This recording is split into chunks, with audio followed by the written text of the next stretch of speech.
So guys, अगर आपको secondary training college में एडमिशन लेना है तो मैं आपको सारा प्रोसीजर बताऊंगा कि आपको कैसा एडमिशन लेना है। तो मैं हूं अभी सेकेंडरी ट्रेनिंग कॉलेज में। अभी हम लोग का चल रहा है सेम 2 और मैं यहां से कर रहा हूं बीएड डिग्री।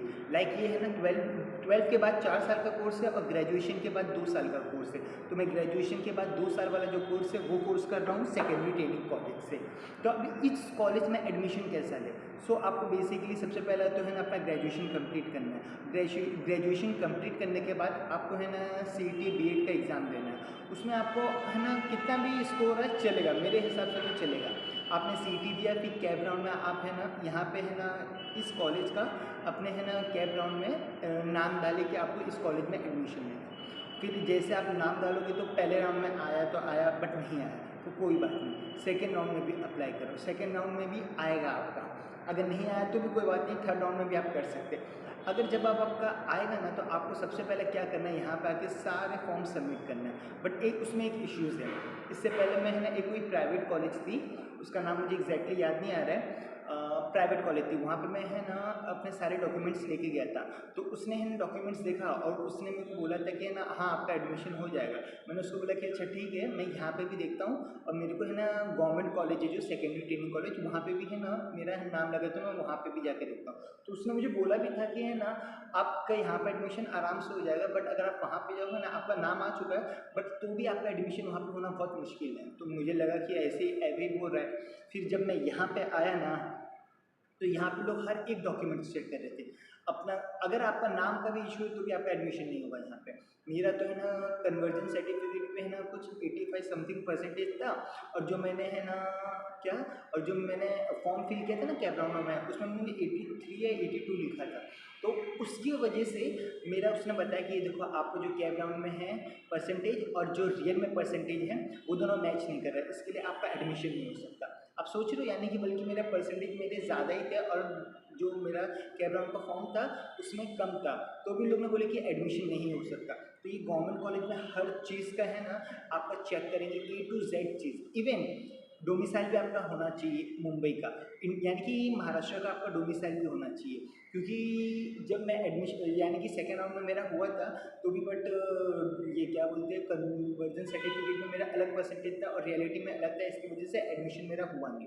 फिर मैं थर्ड राउंड में अप्लाई किया बट उसमें भी मेरा नहीं हुआ था। ये मैं आपको ना नेक्स्ट पिछले साल की बात बता रहा हूँ। तो थर्ड वाले में मैंने डाला तो हुआ नहीं। फिर फोर्थ राउंड में हुआ मेरा। फोर्थ राउंड में भी उसने एडमिशन वाले दिन भी भाई बहुत प्रॉब्लम हुई थी। एडमिशन वाले दिन वो मुझे बहुत बैठाया हुआ था, सारे डॉक्यूमेंट्स अच्छे से चेक करना।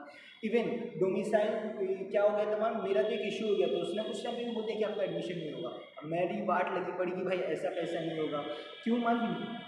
लाइक मेरा जो पैदाइश है ना वो महाराष्ट्र का नहीं है। लाइक मेरा सब कुछ महाराष्ट्र में ही है बट स्पेशली मैं गांव में है ना, यानी कि जब मेरा बर्थ होने वाला था तो मैं गांव में ही था। यानी कि ऑफकोर्स बात है, मेरी फैमिली गांव में थी तो मेरे गांव महाराष्ट्र का मेरा है ना बर्थ सर्टिफिकेट नहीं है। तो उसने ये सब देखा, फिर उसने बोला अरे आपका बर्थ तो महाराष्ट्र में है नहीं, सारे डॉक्यूमेंट्स यहाँ के, यहाँ तक कि इवन मेरा पासपोर्ट सब कुछ यहाँ का ही है, बट मेरा बर्थ सर्टिफिकेट यहाँ का नहीं है। तो उसने बोला कि आपका नहीं हो सकता। फिर उसने मेरे को लॉस बताया कि ये देखो ये है लिखा हो। तो उसमें मैंने पढ़ा तो पढ़ा कि है ना उसमें है ना बर्थ सर्टिफिकेट आपका महाराष्ट्र का होना चाहिए या फिर डोमिसाइल आपका महाराष्ट्र का होना चाहिए। ये दोनों में से कोई एक भी अगर आपका हुआ तो आपका एडमिशन हो सकता है। तो मैंने फिर सर को बताया कि देखो सर ऐसा ऐसा है कि मेरे ऑफकोर्स सी बात है, चलो बर्थ यहाँ पे नहीं हुआ बट मेरे पास डोमिसाइल तो महाराष्ट्र का है। तो वो सर ने देखे फिर बोले कि अच्छा ठीक है मैं आपका एडमिशन कर देता हूँ। तो फिर ऐसा ऐसा जाके एडमिशन हुआ। बट ये जो कॉलेज है ना काफ़ी अच्छा है, यहाँ का इन्वायरमेंट भी काफ़ी सही है और यहाँ के टीचर्स भी काफ़ी अच्छे। बट एक इशू है, लाइक जो सपोज जो महाराष्ट्र नहीं या फिर जिसको मराठी नहीं आती ना उसको बहुत तकलीफ होगी। बिकॉज मुझे मराठी आती ही नहीं है, बहुत बेसिक आती थी। जो अपने 10th तक एक सब्जेक्ट होता था ना मराठी, बस वही है, उसके थ्रू ही मैं है ना ये कॉलेज में है ना सर्वाइव कर रहा हूँ। बट यहाँ पे मेरे जो दोस्त है उन लोग है ना मराठी में नहीं मुझसे हिंदी में बात करते, बट यहाँ का इन्वायरमेंट फुल मराठी है। इवन ये आपको एग्ज़ाम भी है ना मराठी में और इंग्लिश दोनों में से कोई एक में दे सकते, और यहाँ पे सारा एक्सप्लेनेशन मराठी में ही होता है। इवन मैम थोड़ा बहुत है ना हिंदी में समझा देती है, बट यहाँ का पूरा लेक्चर्स एग्जाम सब कुछ कंडक्ट होते हैं मराठी में। इवन कोई प्रोग्राम होगा वो भी आपका मराठी में ही होगा।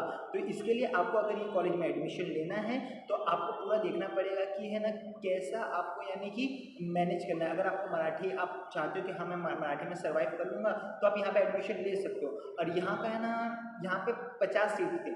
जब मैंने एडमिशन लेने के टाइम पे गया था तो यहाँ पे 50 सीट थे, बट सिर्फ और सिर्फ 37 सीट ही फिलअप हुई। बहुत सारे लोगों को है ना ये कॉलेज के बारे में पता भी नहीं है, तो इससे बेटर है कि है ना बहुत ज़्यादा उस मेरे टाइम पे आई थिंक 13 सीट्स तो बचे थे, 37 हुए तो इसके लिए आप है ना यहाँ पे एडमिशन लेना चाहते हो तो ले सकते हो। और यहाँ का फीस भी काफ़ी कम है। ओपन कैटेगरी वालों के लिए अराउंड 22 समथिंग कुछ पर है फीस, और जो ST SC है उन लोग का 8,000 समथिंग कुछ है, 8,000 समथिंग कुछ है। और जो ओपन वाले हैं जो मेरा है वो 22 ऐसे 22,000 समथिंग कुछ है। तो इस तरीके से इस कॉलेज में एडमिशन लेने का था। अभी मैं ब्लॉग बना रहा था तो मेरी एक मैम आ गई थी, इसके लिए मैंने थोड़ा सा कट मतलब मैम आ गई ऐसा, बट यहाँ के मैम सब कुछ एकदम लविंग है, सब एकदम मस्त है, और टीचर्स सर सब एकदम सपोर्टिव है। ये है सेकेंडरी ट्रेनिंग कॉलेज। मैं आपको है ना एडमिशन है ना ये सॉरी आपको मैं जो भी एड्रेस है वो मैं आपको है ना लिंक में डाल दूँगा नीचे डिस्क्रिप्शन में, कि आप है ना वो एड्रेस देख सको। और मैं आपको है ना इवन आप बोलो तो है ना मैं कॉलेज टूर भी दे देता हूँ। ये अभी फ़िलहाल तो मैं हूँ क्लासरूम में ब्लॉग तो बना नहीं सकते। देखो ये रहा क्लासरूम, ये रहा हमारा ब्लैक बोर्ड, और बाजू में स्मार्ट ब्लैक बोर्ड भी है। तो यहाँ पे काफ़ी अच्छा इन्वायरमेंट है, इवन AC वाला भी रूम है, बट वो अभी फ़िलहाल बंद है। ओके तो बाय।